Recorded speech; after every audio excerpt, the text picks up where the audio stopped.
우리 하나님 말씀을 다 같이 보도록 하겠습니다. 출애굽기 30장 22절에서 25절까지의 말씀을 다 같이 보도록 하겠습니다. 우리 주보에는 잘못 표기가 됐습니다. 30장 출애굽기 30장 22절에서 25절까지의 말씀입니다.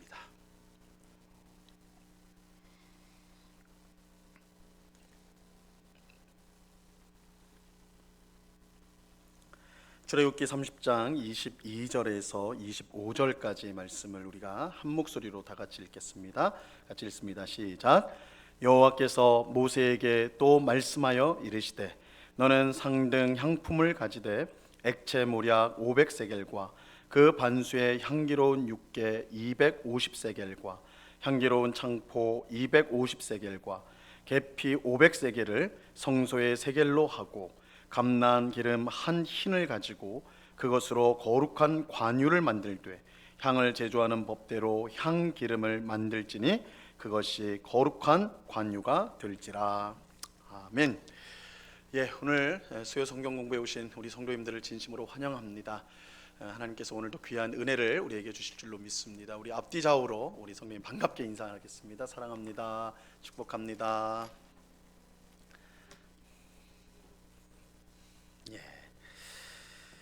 오늘은 하나님의 집 성막이라는 주제의 네 번째 시간입니다. 우리 관유와 향, 회목의 덮개들, 평소 같으면 생각지 않을 주제를 우리가 함께 살펴보도록 하겠습니다. 우리가 회막, 성막, 이제 이것이 발전되면 성전 이렇게 이제 되어지는데 우리가 이제 그 각 부분의 내용들을 이제 좀 지금 계속 살펴보고 있습니다. 아마 우리 성도님들 이 수요일 날 이 공부하면서 굉장히 생소한 내용들이 많을 것이고 이런 것까지 알아야 되나 이렇게 이런 생각도 드실 것이고 그럴 텐데 물론 여기 있는 내용들을 다 외우고 또 정확하게 알아야 된다 이런 말은 아닙니다. 다만 우리가 이제 성경을 읽는 데 있어서 이런 내용들을 우리가 아마 성경 통독을 하실 때 분명히 오늘 말씀도 우리가 수십 번 읽었을 거거든요. 근데 대부분 그냥 이해 안 되고 그냥 지나가 버렸을 거란 말이에요. 그래서 이번 성막 공부를 통해서 이 내용이 어떤 뜻이 있고 의미가 있는가,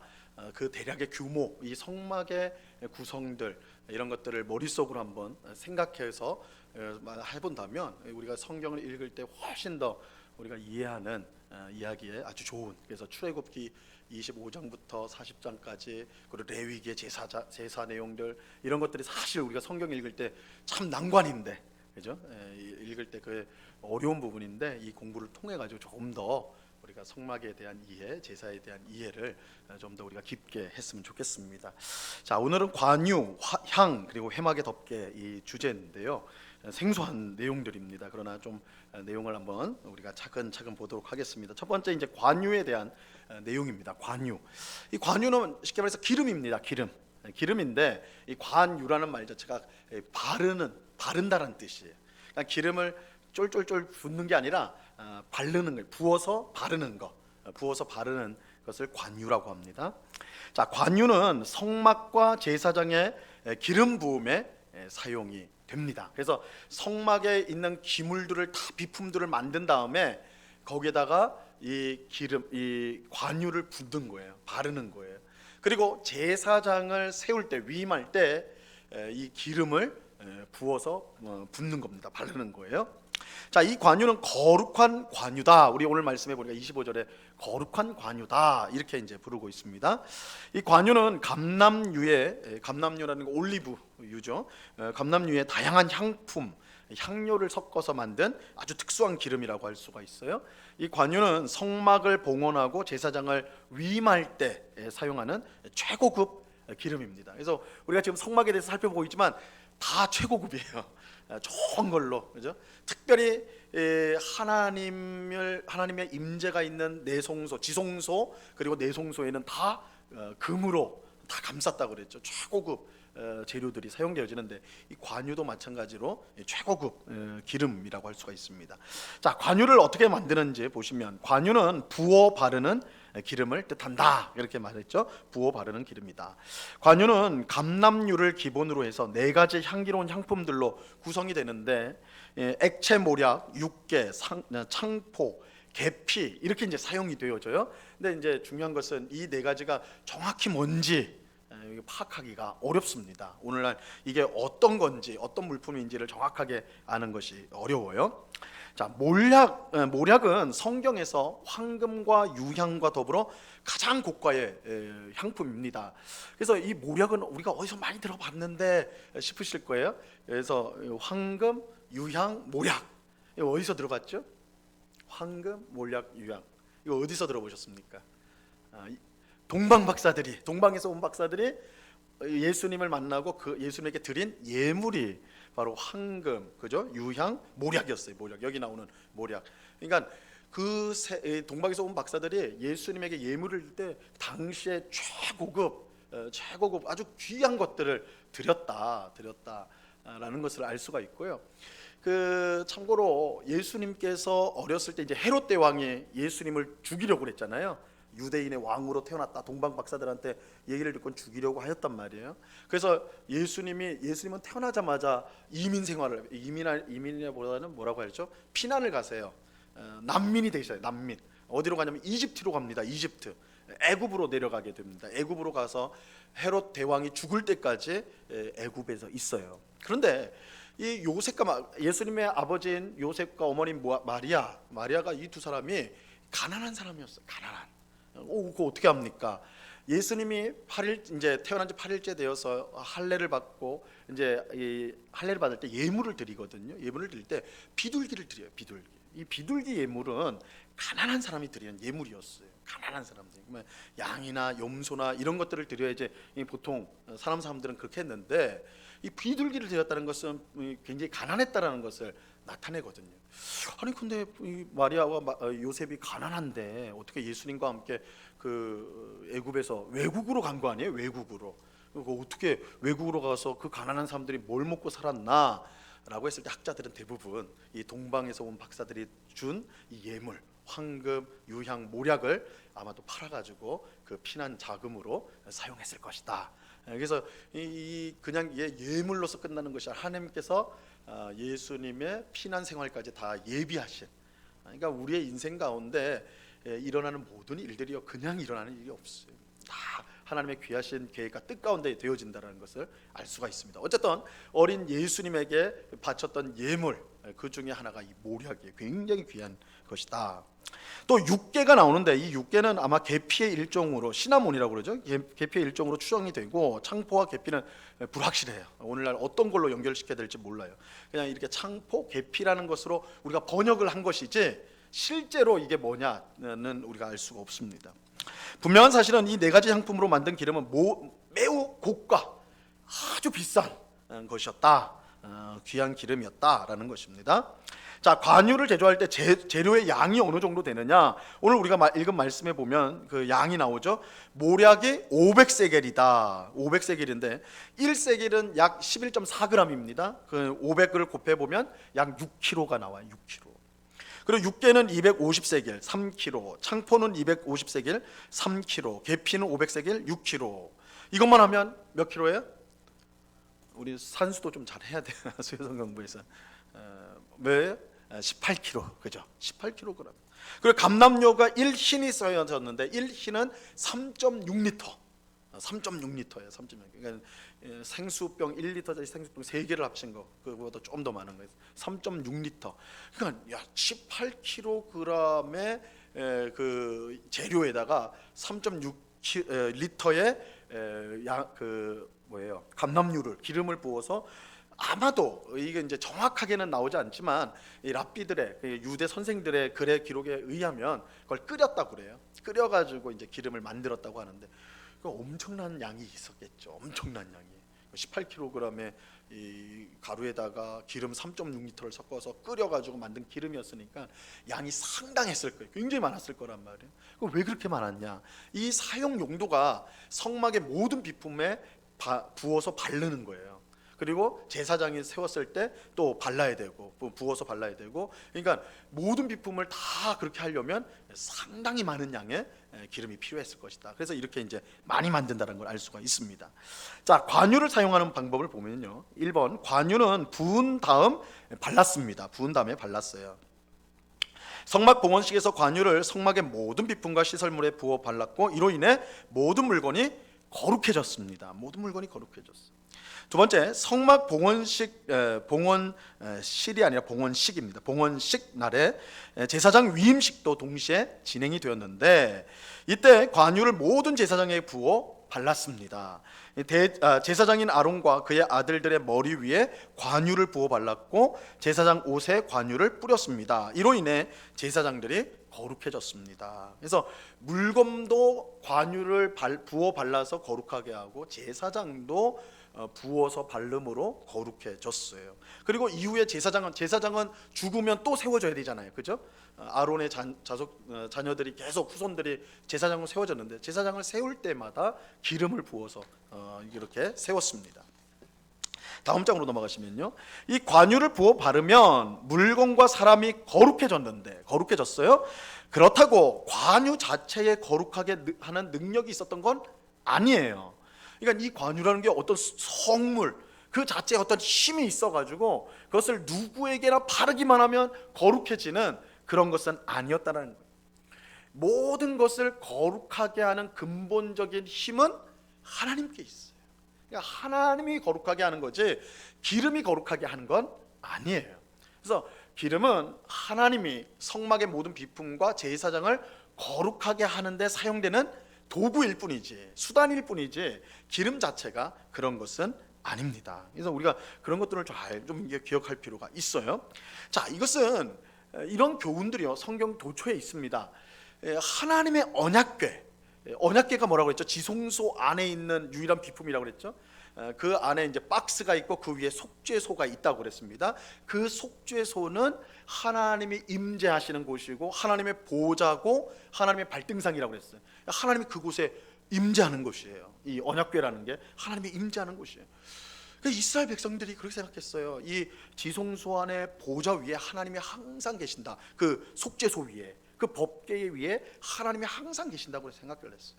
그래서 이 사무엘 선지자 때 블레셋하고 늘 싸움이 있었거든요. 이 블레셋은 위에서 내려온 민족인데 해변 민족이었어요. 해변의 중심으로 했는데 계속 이스라엘 내 안쪽으로 넘봤어요, 땅을. 그래서 사무엘 시대 때는 이 두 나라가 블레셋과 이스라엘이 늘 싸우는데 질 때가 많았어요. 어쨌든 이 싸울 때에 한 번은 큰 패배를 당했어요. 그러니까 이스라엘 백성들이 생각하기를, 야, 하나님이 우리와 함께 가신다면 우리가 지지 않겠다. 그럼 하나님이 우리랑 같이 가야 되는데 그럼 하나님이 우리랑 어떻게 같이 갈 수 있느냐? 아, 그렇지. 지성소의 언약궤에는 하나님이 계시지. 하나님이 거기 계시지 않냐? 우리 언약궤를 가지고 전쟁터에 나갑시다. 이렇게 된 거예요. 백성들이 언약궤를 가지고 우리 전쟁터에 나갑시다. 전쟁 나갈 때 언약궤를 가장 앞장 세우고, 이 사실은 이스라엘 백성들이 출애굽한 이스라엘 백성들이 언약궤를 앞세워가지고 그렇게 행진을 했는데 이스라엘 백성이 그렇게 생각을 한 거예요. 하나님이 이 언약궤 위에 계시니까 이 언약궤를 앞세우면 우리가 이긴다. 왜냐하면 하나님이 계시니까. 그래서 이 백성들이 언약궤를 가지고 나와가지고 전쟁터에 제일 앞장서서 싸웠어요. 결과가 어떻게 됐을까요? 엄청나게 깨져버렸어요. 졌어요. 이전 전투보다 훨씬 많이 죽었단 말이에요. 그리고 언약궤를 빼앗겨버립니다. 엄청난 수치를 당하는 거죠. 엄청난 수치. 그 빼앗기는 언약궤는 블레셋 사람들이 섬기는 다곤이라는 신전에 그거를 넣어놨어요. 전리품으로. 굴욕이죠. 이스라엘 백성들이 그랬는데 언약궤를 가져왔는데도 졌단 말이에요. 당연히 블레셋 사람들은, 야, 우리 신 다곤이 여호와를 이겼다, 이스라엘 신을 이겼다, 이렇게 해버린 거예요. 이스라엘 백성 중에도, 야, 하나님이 우리와 함께하는데 우리가 졌다, 하나님이 진 거 아니냐, 이렇게 생각했을 거란 말이에요. 근데 이스라엘 백성이 잘못 생각한 거예요. 언약궤를 가져온다고 해서 자동적으로 하나님이 거기에 계신 건 아니라는 거예요. 언약궤가 귀한 것은 언약궤 때문에 하나님이 있는 것이 아니라 언약궤를 하나님이 사용하셔서 거기에 계시기 때문에 중요한 거예요. 그러니까 언약궤 자체가 하나님을 보장하지 않아요. 이 세상에 그 어떤 것도 하나님의 은혜나 하나님의 능력을 보장하는 물건은 없어요. 그러니까 하나님께서 언약궤를 통해 너희를 만나겠다라고 하셨을 때, 그건 언약궤가 움직이는 곳마다 하나님이 억지로 마치 목줄에 걸린 것처럼 이렇게 붙잡혀 간다는 그런 의미가 아니란 말이에요. 이스라엘 백성이 그걸 착각한 거예요. 굉장히 의미심장하게도 이 언약궤가 다곤의 신전에 끌려갔거든요. 그런데 그 다음에 어떻게 됐을까요? 그 안에 있는 그 언약궤를 다곤 신전 안에 넣었더니 다곤 신상이 있잖아요. 그게 자빠져 버렸어요. 자빠져 버렸어. 그 다음날 어떻게 합니까? 블레셋 사람들이 너무 놀래가지고 자기 신이 넘어졌으니까 다시 일으켜 세워요. 근데 그 다음날은 어떻게 되냐면 넘어졌는데 이번에는 목, 다리 다 잘려버린 거예요. 누가 그렇게 하는지도 않았는데 하나님이 하신 것이죠. 그러니까 언약궤에 하나님이 계셔가지고 그런 게 아니라 하나님의 능력이 그렇게 나타난 거예요. 그래서 블레셋 사람들이 무서워가지고 언약궤를 돌려보냅니다. 다시 이스라엘로 돌아오게 돼요. 그러니까 이스라엘 백성들의 어리석음이 언약궤라는 것이 하나님을 붙들고 있다고 생각을 한 거예요. 그렇지 않다는 거예요. 이 관유도 마찬가지입니다. 기름을 발랐다고 해서 거룩해지는 게 아니라는 거예요. 자동적으로 그렇다는 게 아니라 이건 수단에 불과한 거예요. 수단에 불과하다. 그래서 예전에 우리 한국 교회는 이 강단이요 굉장히 거룩한 곳이라고 생각을 했어요. 그래서 카페트도 빨간 것으로, 저희 교회도 전에 그랬죠. 빨간 걸로. 왜 빨간 걸로 하는 줄 알아요? 보혈을 상징한다고 그래가지고 예수님의 보혈을 한다고 해서 빨갛게 해가지고 그렇게 했는데 못 올라오게 했어요. 그렇죠? 기억나세요? 여기 못 올라옵니다. 목사님이나 뭐 장로님이나 올라오는 거지 애들 올라오면 난리 나요. 혼나요. 그죠? 요거 어떤 곳인데 여기 하나님이 계신 곳이다 그러면서 혼났단 말이에요. 그죠? 아니라는 거예요. 이 곳이 거룩한 곳이 아니에요. 하나님이 계시기 때문에 이곳이 거룩한 것이지 이곳이 거룩하기 때문에 하나님 계신 게 아니라는 거예요. 우리가 성찬을 할 때도 마찬가지잖아요. 떡과 포도주를 먹을 때 믿음으로 먹고 마시지 않으면 그건 그냥 떡하고 포도주예요. 아무것도 아니에요. 근데 믿음으로 먹을 때 영적으로 그것이 주님의 살과 피로서 우리에게 영생, 생명을 주는, 은혜를 주는 것이 된단 말이에요. 떡과 포도주가 된단 말이에요. 그러니까 우리가 이러한 내용들을 우리가 이 껍데기를 붙드는 잘못을 범하면 안 되는 겁니다. 예레미야 선지자가 활동하던 당시 바벨론이라는 나라가 남유다 왕국을 이제 정복하려고 해서 이제 멸망 직전이었어요. 그때 거짓 선지자들이 외쳤던 것이 뭐냐면 우린 절대 안 망한다 였어요. 우린 절대 안 망한다. 왜 절대 안 망하느냐? 우리에겐 성전이 있다. 여호와의 성전이 있다. 여호와의 성전이 있다. 성전이 있으면 그 안에 하나님이 계신데 어떻게 우리가 질 수 있냔 말이에요. 그 말씀에, 그 설교에 이스라엘 백성들이 열광했어요. 그렇지, 하나님이 우리 가운데 계시는데 우리가 왜 지겠냐? 근데 예레미야 선지자는 그 말 믿지 말라 그랬어요. 하나님은 안 계신다. 성전에 안 계신다. 너희 하는 꼴을 봐라. 꼴을 봐라. 이 에스겔 선지자에 보면, 에스겔서에 보면 하나님이 성전에서 떠나세요. 동쪽 문으로 하나님의 영광이 나가는 환상을 보게 된다고요. 하나님이 성전을 떠나세요. 왜요? 그 안에 우상 숭배가 있어요. 그 안에 수많은 불의한 일들이 발생하고 있어요. 근데 하나님이 그 백성 가운데 어떻게 거하시냐고요. 근데 이스라엘 백성들은 성전만 있으면 하나님은 이곳에 있다. 자동으로 있다. 이렇게 생각을 하는 거예요. 완전 잘못된 생각이죠. 그래서 결국은 망하고 말잖아요. 그래서 우리는 어떤 예배당이라든지 어떤 비품 이런 것들이 그 자체가 거룩하다는 생각을 해서는 안 됩니다. 우리가 십자가 목걸이를 갖고 가면 십자가 목걸이를 가면 마귀가 나한테 못 오겠지. 천만에요. 그런 거 아니에요. 믿음이 있어야죠. 내 속에 예수 그리스도를 믿는 믿음이 있으면 마귀가 우리를 공격 못해요. 근데 그런 믿음 없이 십자가 목걸이만 10개 차고 다녀보세요. 이제 앞뒤로 막 10개 차고 다녀보시라고요. 무겁기만 하지 마귀의 밥이 되죠. 믿음이 없으면 아무 소용없는 거예요. 내용이 중요하다. 이 관유를 통해서 우리가 알 수가 있는 것입니다. 자, 관유를 사용할 때 주의사항을 보세요. 관유는 일반인이 만들 수가 없고 제사장이 아닌 다른 사람에게 부어서는 안 됩니다. 오직 성막과 제사장에게만 사용할 수 있었는데 관유를 잘못 사용했을 경우에 그 사람은 어떻게 된다고요?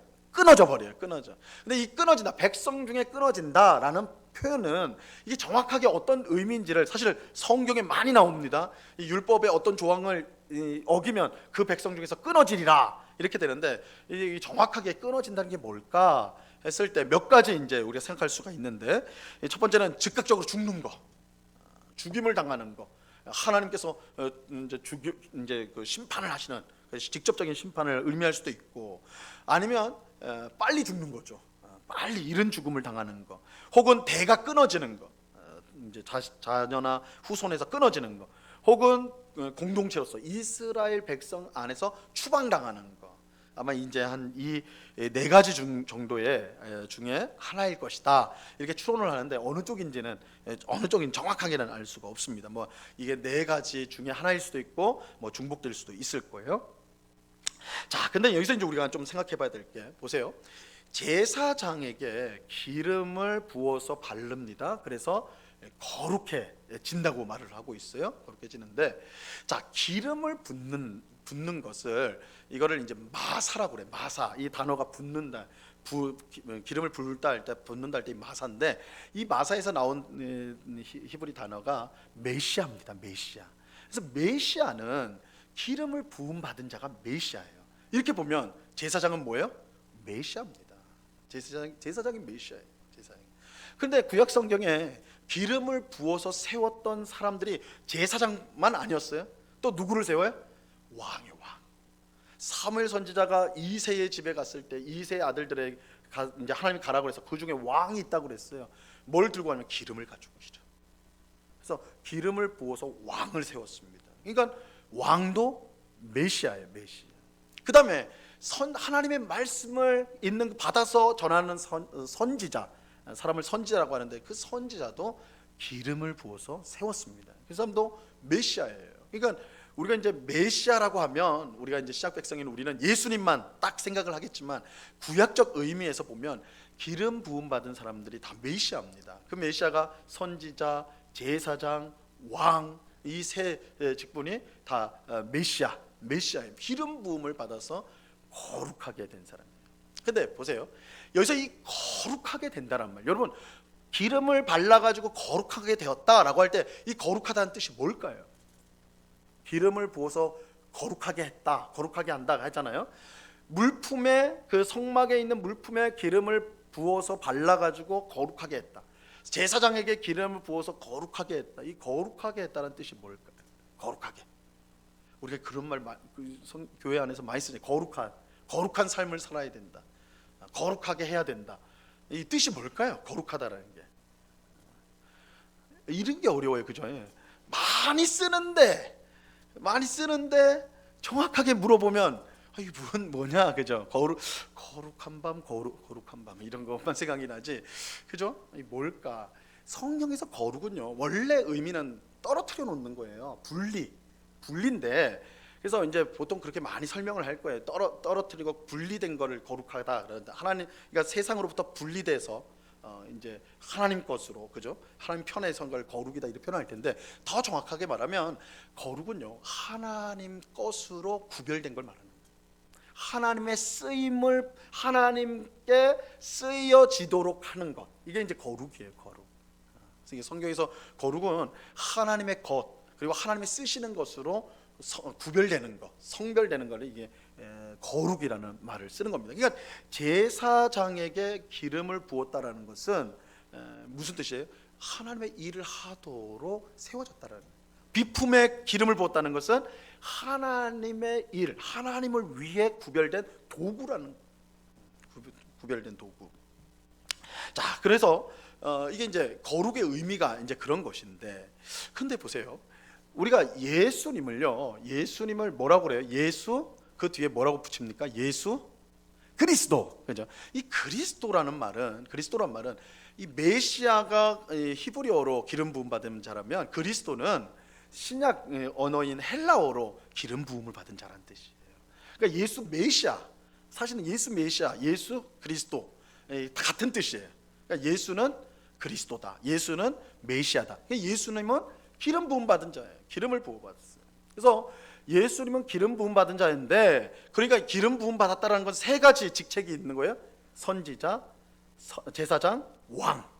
그죠? 그래서 예수 그리스도, 예수는 그리스도라고 할 때 이 말은 그 안에 함축된 의미가, 예수는 선지자다, 하나님 말씀을 전하는 선지자다. 예수는 제사장이다. 예수는 우리를 위해서 제사를 드린 제사장이다. 예수는 우리의 왕이시다라는 의미가 들어 있습니다. 그런데 중요한 건, 여러분, 예수님이 기름 부음을 받았습니까? 그리스도인데, 메시아인데 예수님 기름 부음 받았나요? 마태복음도 요한복음까지 한번 보세요. 기름 부음 받았습니까? 물론 기름 부음 받았죠. 여자 성도님이 마리아도 그랬고, 마리아도 있고, 예수님에게 향유 옥합을 부은 사람이 있었죠. 그러나 그거는 이제 나중에 되어진 일이고, 예수님이 메시아 사역을 이미 시작할 때, 이미 처음부터 그 사건을 보면 예수님은 사실은 기름 부음 받지 않았어요. 기름 부음 받지 않았습니다. 그죠? 예수님이 제사장처럼 기름 부음을 딱 해서 발라져 가지고 메시아가 된 게 아니란 말이에요. 그죠? 그럼 왜 예수는 그리스도라고 말을 하는가? 기름 부음 받은 적이 없는데 예수님 뭘로 그러면 왜 메시아가 됐냐? 메시아라고 할 수 있느냐? 바로 예수님은 성령으로 기름 부음을 받으셨어요. 그러니까 성령의 부으심을 받았다는. 예수님이 세례자 요한에게 세례를 받을 때 예수님께서 물속에 들어가서 세례를 받으시고 침내죠. 물속에 탁 다 잠기고 탁 나올 때에 하늘로부터 비둘기처럼, 그죠? 성령께서 예수님 위에 임하셨죠. 성령님이 예수님에게 기름 부음, 성령의, 우리가 흔히 요즘에 이제 많이 그런 말을 써요. 성령의 기름 부음이라는 말을 쓰는데, 이 성령의 기름 부음은 성령께서 우리에게 어떤 기름을 준다는 의미가 아닙니다. 성령 자체가 관유예요. 성령의 부음을 받았다라는 거예요. 그래서 예수님은 성령의 부음을 받아서 그리스도가 됐다, 그리스도로 세워졌다, 이렇게 말을 하는 것입니다. 자, 그러면 베드로전서 2장 9절에 보면 너희는 택한 족속이요 왕 같은 뭐라고요? 제사장이라고 그래요. 제사장. 좀 자신 있게 말을 하셔도 돼요. 틀렸다고 목사가 뭐라고 절대 안 해요. 왜 틀렸어요 이러지 않아요. 틀려도 대답해주면 맞은 걸로 제가 꾸며서라도 말해주니까, 그죠? 너희는 택한 족속이요 왕 같은 제사장이라 그래요. 우리도 제사장이래. 제사장이면 뭘 해야 돼요? 기름 부음을 받아야 돼. 근데 여러분도 기름 부음 받았어요? 집에서 올리브유로 좀 머리 좀 바르고 오세요? 교회 올 때마다? 아니잖아요. 아무도 받지 않으셨을 거란 말이에요. 그럼 뭘로 기름 부음 받아요? 성령으로. 성령이라는 관유예요. 성령이 우리 안에 들어오심으로 우리가 이 기름 부음 받은 자가 돼요. 성령의 기름 부음 받은 자가 된다. 그래서 이 성령으로 기름 부었기 때문에 우리는 거룩한 사람. 그래서 우리를 뭐라고 불러요? 성도라고 부르는 거예요. 성령의 기름으로 발라졌기 때문에. 그리고 그 성령의 능력으로 힘입어서 우리의 삶 가운데 성령의 열매가 맺혀요. 이 갈라디아서 5장 22절 23절 아닙니까? 성령의 열매를 맺는데, 이 열매에서 뭐가 나요? 향기가 나요. 냄새. 여러분, 과일에서는 좋은 냄새가 나지 않습니까? 향기가 나잖아요, 그죠? 여러분, 우리 인생은 악취가 풍기는 그런 인생인데, 우리 마음속에 끊임없이 막 더럽고 막 이런 건데, 우리의 삶 가운데 향기가 난단 말이에요. 그 이유가 뭐예요? 우리가 성령으로 기름 부음 받아서 성령의 열매를 맺고, 그 성령의 열매로부터 아름다운 향기가 들어요. 제사장이 관유를 발랐을 때 향기가 나는 것처럼 그 기름으로 인하여서 우리는 성령이 우리 안에 내주하심으로, 성령으로 기름 부음 받음으로 성령의 열매가 맺혀서 그 향기가 나는 성도의 삶을 살아가게 되는 것이다. 그래서 이 관유로 거룩하게 되어진다라는 것이 단순히 당시의 물건들, 제사장에게만 해당되는 것이 아니라, 어떻게 보면 우리 오늘 성도들인 우리 예수 그리스도에게 통해서 완성이 되고, 오늘 우리 성도들에게 마찬가지로 이 관유, 성령이라는 기름, 그죠? 성령으로 우리가 발라져서 하나님의 거룩한 삶의 사람이 됐다. 이런 내용까지 우리가 생각해 볼 수가 있습니다. 자, 이제 두 번째입니다. 향을 보겠습니다. 향. 자, 향은 분향을 위해서 이제 사용이 되는데요. 향은 정결한 향으로 표현됩니다. 불순물이 전혀 없는 깨끗한 재료로 만든 향을 뜻합니다. 이 향을 태움으로 회막 안은 지극히 향기로운 냄새로 채워졌을 것입니다. 향단이 있다고 그랬죠? 그 내성소에는 향단이 있다고, 거기에서 태울 때. 향은 기름을 넣어 섞지 않고 단지 몇 가지 향품 덩어리를 가루로 만들어서 제조하는 향가루입니다. 향은 금향단에 분향하기 위해 사용되는 최고급의 향가루다, 이렇게 말합니다. 자, 향 제조법이 있는데요. 향은 고가예요. 그러니까 다 고가예요. 다 비싼 것만 썼습니다. 하나님 앞에 드리는 것이기 때문에 귀한 걸 드렸어요. 고가의 세 가지 향품, 소합향, 나감향, 풍자향을 섞어서 만들었습니다. 이 소합향이라는 것은요, 끈끈한 나무액을 이제 채취해서 만든 것인데, 문제는 어떤 나무인지를 몰라요. 이거 알 수가 없어요. 대략 이런 거구나 정도. 나감향, 이건 향기 나는 조개 껍질을 빻아서 만든 거라고 그래요. 나감향이라는 게. 풍자향, 미나리과 식물 중에서 채취한 강한 향을 내뿜는 끈적끈적한 액체, 이것이 이제 풍자향이라고 그러고요. 이제 유향이 있는데 가장 기본적이고 중요한 향품입니다.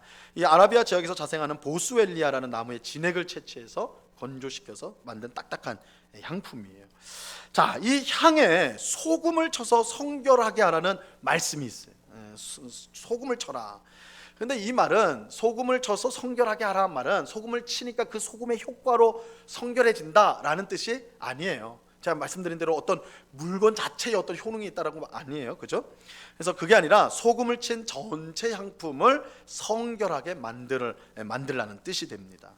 어떤 학자는 소금은 향을 더 잘 타게 하고, 향이 더 잘 타게 하고, 향연도, 이제 향에서 난 연기도 잘 나게 하는 작용을 하기 때문에 이런 소금을 쳤을 것이다, 이렇게 주장을 하기도 합니다. 자, 향 사용법이요. 1번 보시면, 향은 회막안 증거궤 앞에 두라고 말씀하는데, 법궤와 가까이 마주보는 내성소의 금향단 근처에 일정량을 보관했을 것이다. 그래서 그 법궤와 그 사이에 이제 휘장이 있고, 그죠? 커튼이 있고, 그 앞에 향단이 있어요. 그 근처에 이것을 일정량을 향을 놔두었을 것이다. 그래서 내성소에서 사용하는 기름과 향, 관유는 아론의 셋째 아들 엘르아살이 맡았다. 왜 셋째 아들일까요? 지금 아들이 아론에겐 넷째 아들이 4명이거든요. 근데 왜 하필이면 셋째일까요? 셋째. 이게 굉장히 중요한 내성소에 이걸 하는데 왜 첫째가 아니라 셋째일까요? 아론의 첫째 아들 나답과 둘째 아들 아비후는 다 하나님 앞에 이 다른 향을 바치는데 다른 불을 사용해요. 그러니까 번제단에서 불을 가져와야 되는데 엉뚱한 불을 가져와 가지고 하다가 불에 타 죽게 됩니다. 첫째와 둘째가 죽게 돼요. 그래서 이 셋째가 감당을 하게 되는 것입니다. 그래서 왜 셋째냐? 첫째, 둘째가 죽었어요. 분향을 하다가 죽었어요. 자, 셋째 엘르아살은 성막에 그 안에 있는 모든 것을 감독을 했어요. 다음 장 넘어가시면, 향은 사적인 목적을 위해 만들어서는 안 되고, 이건 하나님께 드리는 것이니까. 그렇게 한 사람은 백성 중에서 이번에도 끊어지게 된다. 굉장히 무서운 형벌이 임하게 됩니다. 자, 성막에서 향 사용은 세 부분으로 나눌 수가 있는데, 마당에서는 번제단에서 소제, 곡식 제사예요. 소제는 곡식 제사를 드릴 때 유향 덩어리 같이 태웠습니다. 그 향이 타는 거예요. 그 다음에 이제 내성소, 회막 안으로 들어와서 내성소에서는 향단의 향기로운 향단에서 이 향을 태웠습니다. 그 다음에 이제 지성소는 속죄일에 대제사장이 그 안에 들어갈 수가 있다고 그랬잖아요. 딱 하루 한 번 들어갈 수 있어요. 하루 그날 속죄일에만 들어갈 수 있는데, 그때 이 향로에 이 향을 태우면서 들어갔어요. 향을 태우면 그 연기가 나잖아요. 왜냐하면 하나님을 직접 뵙고는 죽을 수밖에 없기 때문에, 죄인이기 때문에 연기를 피웠던 것입니다. 들어갈 때 향을 이제 하면서 들어간 거예요. 그러니까 여러분, 이 귀한 향이 계속해서 지성소 안에, 내성소 안에 이렇게 피어오르고 있다. 그러면 그 안은 얼마나 향기로웠겠어요. 그죠? 세상에서 가장 좋은 향기가 이렇게 막 한단 말이에요.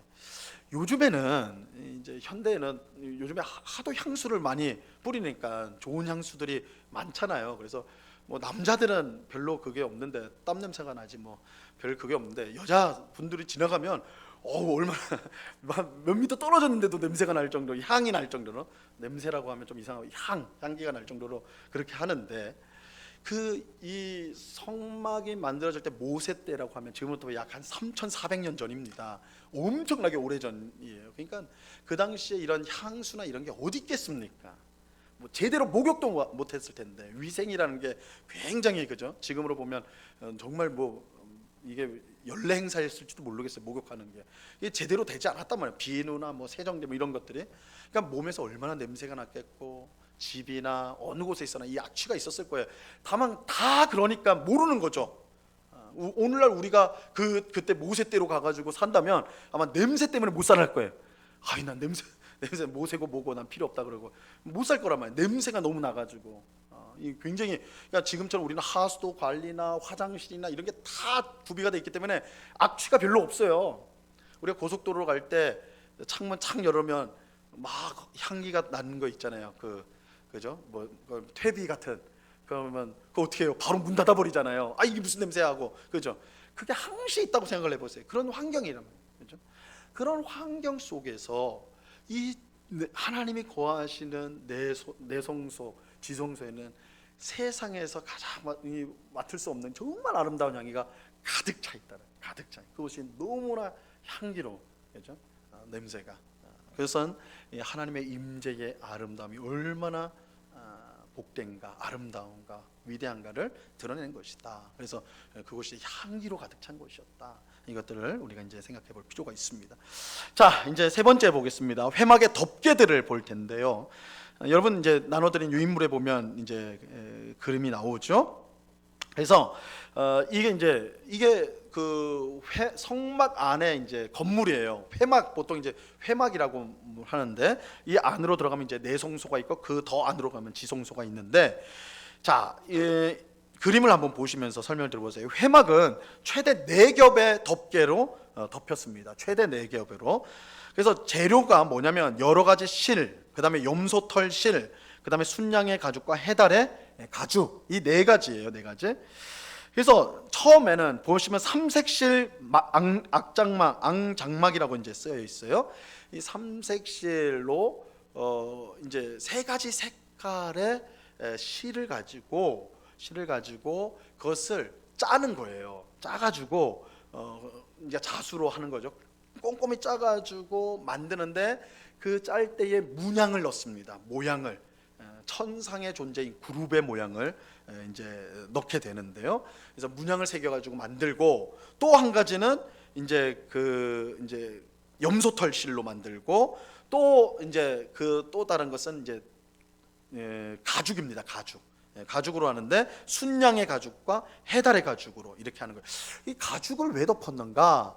이거는 우리가 이제 생각해 볼 수 있는 거는 여러분 천으로 돼 있으면 비가 오면 어떻게 될까요? 젖어버리겠죠. 그리고 바람이 불면 휘날리겠죠. 이게 가벼우니까 막 그렇게 되겠죠. 그래서 그 위에 무거운 가죽은 비와 바람의 피해를 막을 수 있는 그래서 보호막으로 씌웠다 할 수가 있습니다. 자, 성막에 사용된 막들을 한번 보시면요. 첫 번째 앙장막, 삼색실 양장이라고 이제 돼 있는데 이 앙장이란 말을 우리가 쓰지를 않는 말인데 이게 뭐냐면 우리 성경에는 다 휘장이라고 표현을 해버렸어요. 그런데 이 성막 위에를 덮는 것인데 완전히 덮는 것이 아니라 위에는 마치 그 커튼처럼 위에 조금만 이렇게 걸쳐 있는 그걸 앙장이라고 불러요. 예전에 이게 앙장이라고 불렀을 텐데 요즘 쓰는 말이 아니라서 그래서 이게 이 앙장망은 전체를 덮은 것이 아닙니다. 위에는 다 덮지만 앞에 입구 부분은 마치 위에 약간 뭐라고 할까 레이스나 뭐 이런 것처럼 아래로 있고 밑에 공간이 남아 있게 되어 있어요. 그래서 이제 첫 번째 앙망이 삼색실로 이제 만드는 것인데 앙장 10개를 만들어서 붙이는 방식이에요. 그래서 한 장의 앙장은 세로가 28규빗 14m, 가로가 4규빗 2m였어요. 이거를 10개를 붙입니다. 10개를 쫙 붙이는데 그렇게 되면 총 세로가 14m, 가로가 20m의 굉장히 큰 막이 되는 것이죠. 앙장막이 됩니다. 이 앙장마다 그룹 모양을 수놓았는데 그룹이란 말은 하늘의 천상적 존재, 하나님의 어전 앞에 있는 존재를 말하는 거예요. 이 존재의 모양은요, 우리가 이제 에스겔서나 계시록에 보면 4가지 모양을 갖고 있어요. 사람, 사자, 독수리, 황소. 이게 이제 그룹의 모양입니다. 그룹이 사람의 얼굴도 있고, 독수리 모습이 있고, 황소 있고, 사자의 모습이 있어요. 근데 이 4개 중에 뭘 했는지는 사실은 정확하게 알 수가 없어요. 그룹에 문양을 넣었다 이랬으니까. 다만 이제 유명한 라쉬라는 랍비가 있는데 한쪽은 독수리를 한쪽은 사자를 수놓았다 이렇게 주장을 합니다. 근데 이제 정확히 알 수는 없어요. 그래도 랍비니까 우리보다 낫겠다 생각을 하고요. 5개의 앙장과 5개의 앙장을 이어 붙여서 이제 하나를 만드는데, 이때 이어 만들 때 이 5개와 5개를 붙일 때요, 구멍을 다 뚫어가지고 양쪽에 구멍을 다 뚫어서 고리로 연결을 시킵니다. 고리로 이 연결을 시키는데, 이 고리는 뭘로 만들면 금으로 만들어요. 금으로. 근데 이게 왜 의미가 있냐면, 이 첫 번째 앙장망은 딱 그 나무로 이렇게 이제 그 회막을 만들었잖아요. 회막 텐트처럼 딱 뼈대를 만들었잖아요. 그 위에 딱 씌우는 거예요. 그럼 금고리는요, 안쪽에서는 금고리가 보여요. 그죠? 바깥쪽에는 안 보여요. 왜냐하면 밖에 4겹으로 싸니까, 3겹으로 더 싸니까 밖에서는 금고리가 안 보여요. 그런데 안에서는 금고리가 보입니다. 근데 이 금고리가 어떻게 보이느냐? 안에 뭐가 있어요? 회막 안에 등잔대가 있죠. 등잔대, 그 우리 배웠잖아요. 등잔대 7개의 등불이 있었다 그랬죠. 그것이 탁 비추면 그 은은한 빛이 이 금고리를 다 비춰주는 거예요. 그러니까 반짝반짝반짝하겠죠. 이거 마치 깜깜한 밤하늘에 뭐처럼? 별처럼 보이는 거예요. 별처럼. 그래서 제사장이 딱 들어가서 보면 이 금고리들이 이 등잔대의 불에 반사가 돼서 반짝반짝하는 그 모습 보면서 하나님의 창조한 우주의 모습들을 이제 보여주는. 또 그 옆에는 문양이 되어 있잖아요. 천사들, 이게 그 하나님의 존전에 있는 그룹들이 문양이 되어 있으니까. 그래서 하나님이 창조하신 세상을 보여주면과 동시에 하나님의 거기를 이제 어전이라고 하는데, 임금이 앉아 있는 장소를 어전이라고 그러잖아요. 하늘에 하나님의 어전이 어디로 내려와 있어요? 땅으로 내려와 있는. 그러니까 지성소가 하나님 계신 곳이잖아요. 그래서 이런 불빛에 반짝반짝하는 그 모습, 그리고 그룹들의 그 모습들을 보면서 제사장은 이 땅에 임한 하나님의 어전, 하나님이 계시는 그 장소를 보는 거죠. 그 장소로 보게 되는 것입니다. 자, 그래서 이 사실은 이 굉장히 중요한 주제인데, 하나님이 하늘에, 여기서 말하는 하늘은 우리가 눈으로 보는 하늘이 아닙니다. 여러분들이 막 하늘을 찾으면서 하나님 어디 앉아 계시나 이러면 안 돼요. 안 보여요. 여기서 성에서 하늘이라는 것은 하나님이 계신 장소지 물리적인 하늘이 아닙니다. 근데 어쨌든 영적인 장소로서의 하나님이 그 계신 곳이 이 땅에 내려왔는데, 이게 이제 성막이라고 그랬잖아요. 근데 제일 먼저 내려온 곳이 뭐예요? 에덴 동산이에요. 에덴 동산. 그러니까 에덴 동산은 사실은 가장 초기의 성전이고 성막이에요. 하나님께서 아담이 죄를 졌을 때, 아담과 하와가 죄를 졌을 때 어떻게 됩니까? 죄를 지었을 때 하나님이 에덴 동산에 찾아와서 뭐라고 그래요? 아담한테, 아담아 어디 있느냐 그러잖아요. 하나님이 동산을 거느시면서 아담아 어디 있느냐 그래요. 하나님이 내려와 계신 곳, 하나님이 머무시는 거예요. 그러니까 에덴 동산이 하나님의 어전이에요. 하나님이 거하시는 곳. 그 다음에 죄를 짓고 그 에덴 동산에서 사람이 어떻게 돼요? 추방당하죠. 하나님과 분리돼 버렸단 말이에요. 다시 하나님이 사람을 찾아 만드신 것이 뭐예요? 회막이에요. 회막.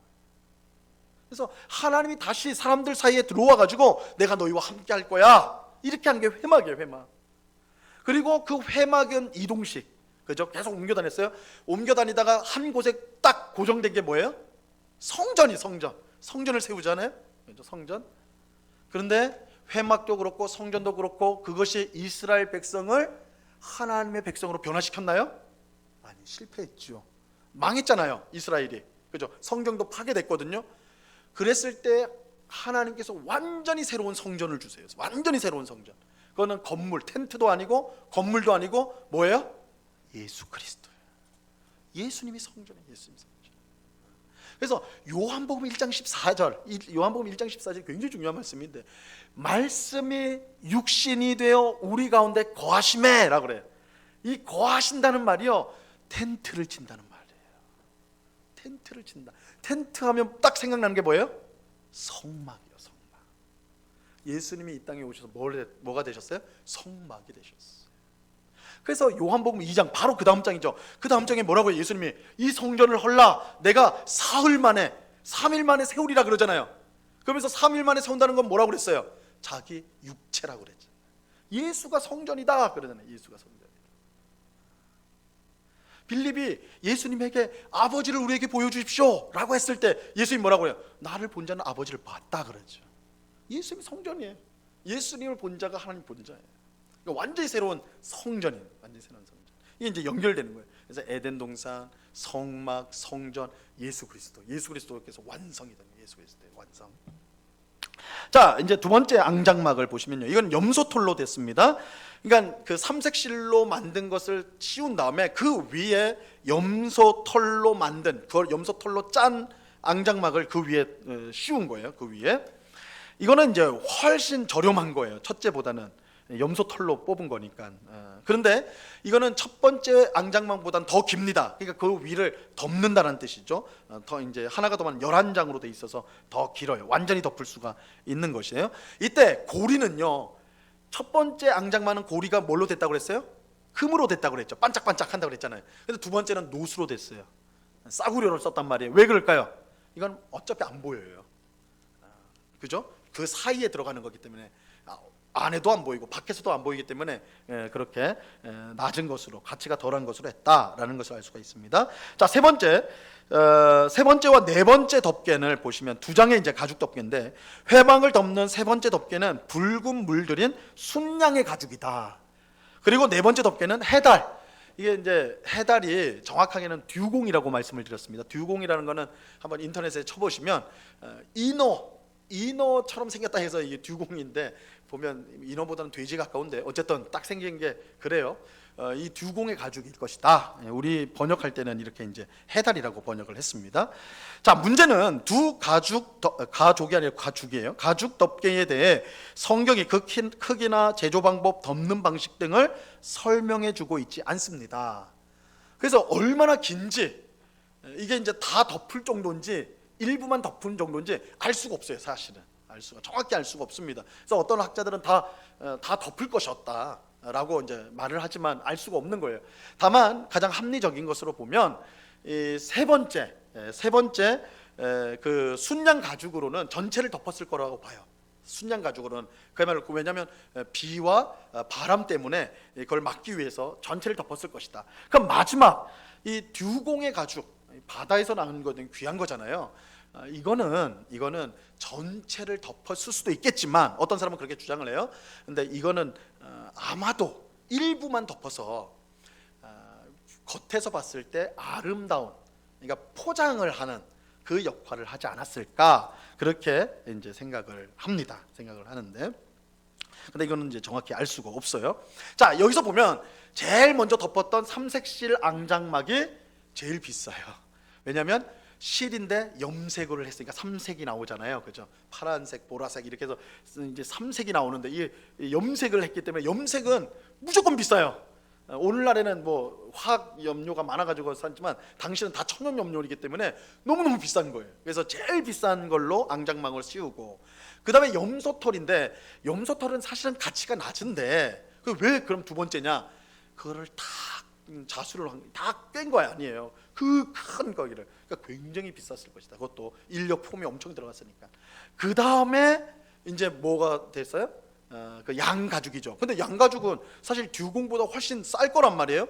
양을 키우니까. 근데 왜 그랬을까? 붉은 물을 들였잖아요. 붉은 물. 그러니까 붉은 물, 염색을 썼다는 거예요. 그러니까 염색을 쓰면 무조건 비싸져요. 그 다음에 이제 붉은 양 가죽으로 씌웠고, 마지막으로 이제 듀공의 가죽을 씌웠다. 이렇게 하면 이것도 똑같죠. 제일 하나님의 성소에 가장 가까운 게 비싼 거예요. 그 다음에 덜하고. 이게 이 원리가, 성막은 언제나 이 원리입니다. 하나님 쪽으로 가까이 갈수록 귀한 것, 좋은 것, 이렇게 가는 거예요. 이렇게 이제 되는 거. 여기서도 덮개를 통해서도 알 수가 있습니다.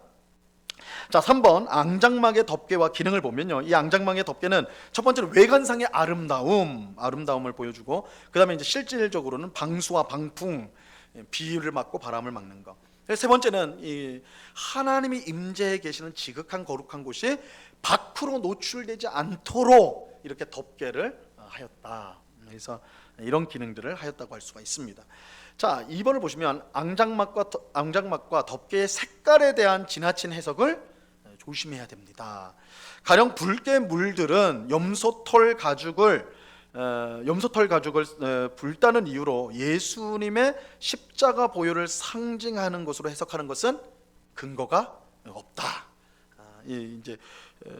그래서 이제 우리 삼색실 할 때도요, 뭐라고 해석하면 청색은 생명의 그리스도, 자색은 만왕의 왕, 홍색은 피 흘리는 그리스도를 상징한다. 이렇게 색깔을 따라 설명하는데 사실은 이거 근거가 없다라는 겁니다. 이렇게 우리가 이제 여러분들이 그런 설교를 들으셨는지 몰라요. 아마 유튜브나 이런 데 가서 성막 이런 걸 좀 보시면 이렇게 설명하는 경우들이 있어요.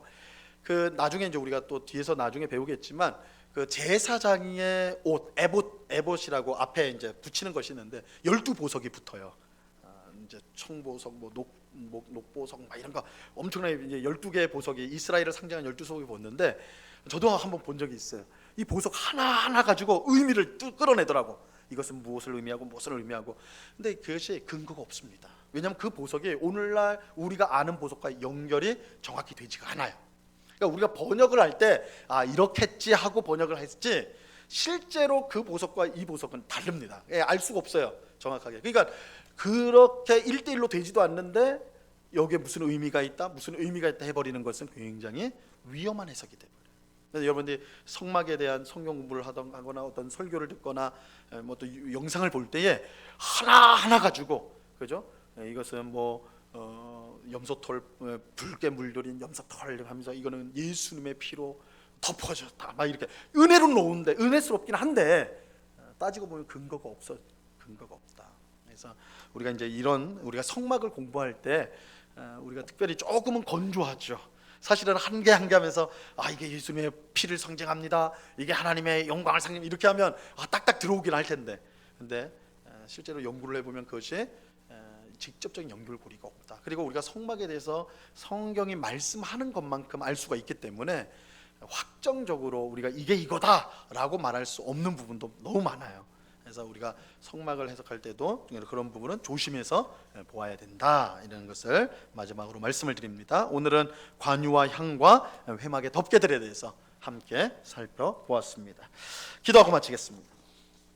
하나님 아버지, 감사합니다. 오늘 하나님의 집 성막이라는 주제로 관유와 향과 회막의 덮개들에 관한 내용들을 살펴보았습니다. 하나님께서 이스라엘 백성, 하나님의 백성 사이에 거하기 위해서 그 집을 마련하도록 이렇게 지시를 하신 것입니다. 하나님은 우리와 함께하기를 원하십니다. 임마누엘의 주님이 되기를 원하십니다. 주님은 지금도 우리 가운데, 우리의 삶 가운데 우리와 함께 하시기를 원하십니다. 그 놀라운 은혜, 그 놀라운 사랑을 우리가 배반하지 않게 하시고 늘 주님과 동행하는, 주님과 함께하는 삶을 살아가는 주의 백성들이 다 될 수 있도록 주님 도와 주시옵소서. 감사하며 예수님의 이름으로 기도드리옵나이다. 아멘.